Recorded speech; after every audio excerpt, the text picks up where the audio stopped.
Tradwife-related content on this app and other forms of social media often makes me a bit unsettled, mostly because it is an appeal to an idealized version of the past that never really existed, but also at the same time it is a clear attempt at coercion into people willingly giving up their own rights. Tradwife content often appeals to two different time periods in American history, usually a post-World War II America, so 1940s or 50s, or even further back to an idyllic farm-like existence of around the 1880s, the Homestead Act period.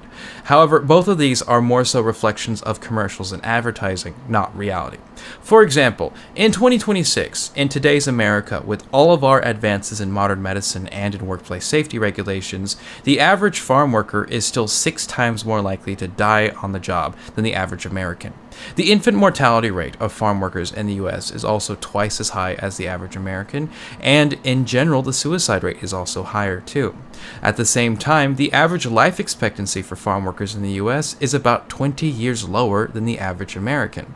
That's today. Imagine how much worse it would have been around the 19th century. That doesn't even touch upon how difficult ranching and farming actually is. For instance, the cost of agricultural machinery is often much higher than people would expect, and if you've raised animals to any capacity, it's not pleasant. You see a lot of death, and often in very gruesome ways. Now, the other type of tradwife content that appeals more to the 40s and 50s is again based off of advertising and not on reality. At the same time, I see two main points of messaging that they push that is highly concerning. The first one being to neglect your education as a woman, bragging about how someone doesn't have a degree and yet they still live a fulfilled experience of convenience because they married someone wealthy.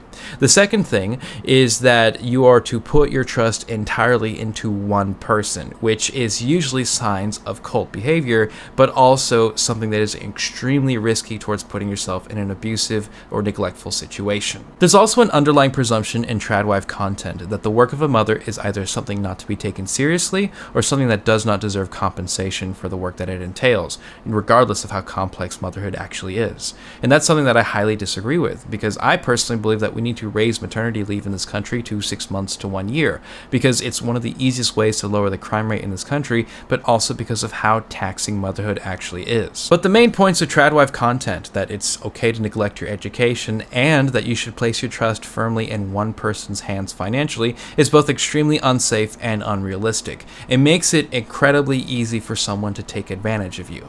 And it's not like we haven't tried this before. We have enough stories of women from the 50s, 60s, 70s, 80s, 90s, 2000s, 2010s, and 2020s who did not prioritize their education. They got married and then they faced divorce, death, or simply just financial strain, and because of this they had to find jobs. Those with college degrees had a much better time of doing this than those without college degrees. Those without college degrees had to find jobs in things such as food service where they weren't being paid enough, or even turned to sex work. What's so concerning though is that so many people fought and died for these rights to be available to everyone, especially women, and tradwife content tries to entice people to give up those rights for the sake of control under the guise of convenience, where you have so many men who do not want to do the work in order to be suitable partners for women, and so because of this they just try to manipulate women into giving up their own agency for the sake of their own convenience, while marketing it as being convenient for women. Tradwife life is not convenient for women. It's in fact incredibly dangerous, and it's so concerning how many people are being told a lie based off of something that was never real in the first place.